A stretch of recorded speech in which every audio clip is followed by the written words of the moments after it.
நேற்றுக்கு இந்த மிஷினை வாங்கணும் இல்லைங்களா, இன்றைக்கி இதில் ட்ரையல் பார்த்துடலான்ட்டு ஒரு அரை வெங்காயத்தை கட் பண்ணி உள்ளே போட்டால் அது எங்கேயோ மாட்டி எசக்கு பசக்காக சிக்கிக்கிச்சு.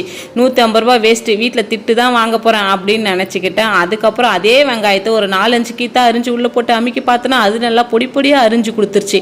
இதுதான் மெத்தடு போல், நமக்கு தான் ஒன்றும் விளங்கலை. இதுக்கப்புறம் கிலோ கணக்கில் வெங்காயத்தை கொடுத்தா கூட அசால்ட்டாக நறுக்கி வச்சிடலாம். இதுக்கப்புறம் வெங்காயம் நறுக்கும் போது நம்ம கண்ணுலேருந்து கண்ணீரே வராது அப்படின்னு சொல்லிட்டு போய் ஜீ தமிழில் வர சரிகமப்பா பார்த்தா அதை பார்த்ததுமே அழுக தானாக வந்துடுதுப்பா. அதுவும் நேற்றுக்கு 2 அண்ணனுங்க பாட்டு பண்ணாங்க பாருங்க.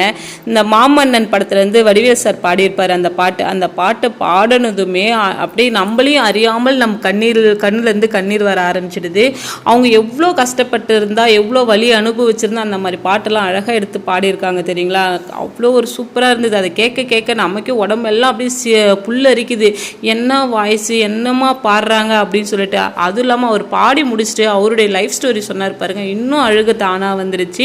அதாவது எவ்வளோதான் நம்ம வாழ்க்கையில் கஷ்டப்பட்டாலும் அந்த கஷ்டத்தை எதிர்கொள்ளணும்னா ஒரு சின்ன புன்னகை மட்டுமே போதும்னு சொன்னாருங்க.